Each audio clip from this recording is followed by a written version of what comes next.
bikes you see behind me I built this year. They're basically 2010 Honda RS750s, and I built a Scrambler copy from the 60s and a flat tracker.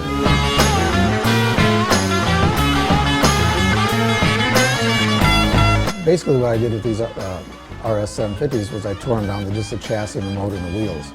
Stepped back, looked at them, tried different things on, moved things around. I don't really work from sketches. I have worked from sketches in the past, but this was more of a gut feeling while I was building these bikes. When we decided to do projects this year, I thought the RS looked like a good starting point because it's kind of like a Volkswagen Beetle. You can make anything out of it that you want. It could be a chopper, it could be a cruiser, it could be a scrambler, flat tracker, anything you want.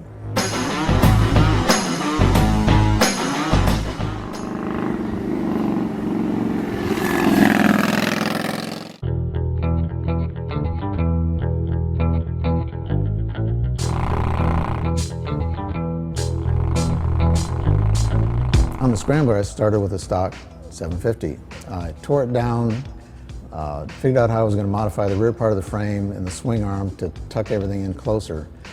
The gas tank seat grab rail was very important on the Scrambler because that was kind of an icon touchstone part on the bike. When you're sitting on the bike, you see the handlebars, the Scrambler handlebars, the gauge of where it's at. I lowered the gauge about 3/4 of an inch. I found an aftermarket headlight that was the right size, made the fork ears for the headlight mount to look like a 60s motorcycle. The fork boots, of course, cover the sliders on it, make it look more like a 60s bike too. I painted the lower legs because the early Scramblers, the lowers were steel and they were painted the same color as the chassis. My history with the 305 Scrambler goes way back. When I was a junior high, my older brother had a 305 Scrambler.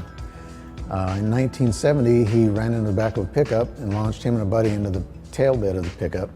So my first 305 Scrambler project was his crashed Scrambler. And basically I had a custom bike. I was the coolest kid in high school. The gas tank was very important. It's a long tank. It's not quite shaped like the stock Scrambler, so I used some GB250 Honda knee pads we got out of Japan and some small Honda emblems to use on the side of the gas tank. I also kept the seam on the bottom of the tank and added a seam to the top of the tank to make it look more like a 60s bike. That's the way they used to make the gas tanks. The front fender was pretty much stock. It's good the way it is. We just painted it. The tires were very important. I used the stock wheels. I took them apart, powder coated the hubs and the rims, and then put on some Scrambler style tires. But those are just the stock wheels. Stock sprockets and gearing. We painted the chassis after I finished up the modifications on the rear. Swing arm, chain guard, just like the mid-60s Honda Scramblers were. The seat shape was very important also, with the hand grab strap across the center. And just when I was building this bike, I didn't want to basically build it like a stock Scrambler, but I wanted to make it look like if Honda built a Scrambler today, how would they do it? And that's what the mindset that I used when I was building the project.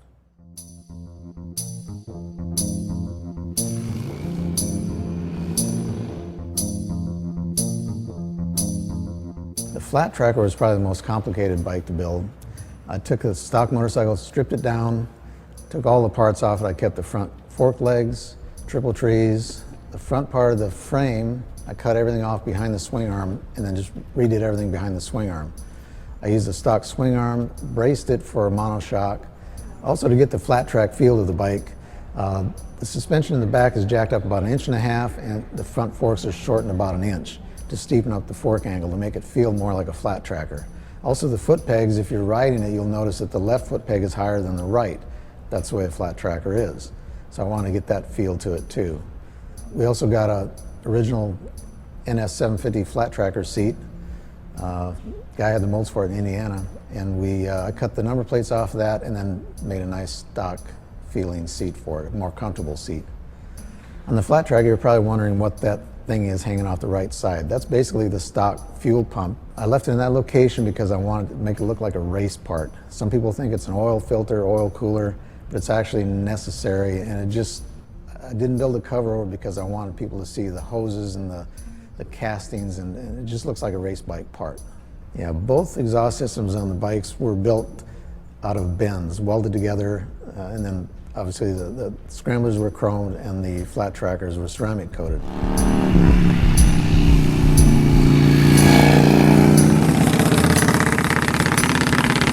There was a lot of work into those, grinding the welds down, making them look like they were mandrel bent. And I wanted both bikes to be relatively quiet too. The flat tracker has two 24-inch perforated core baffles in the mufflers, and it's got a nice sound to it.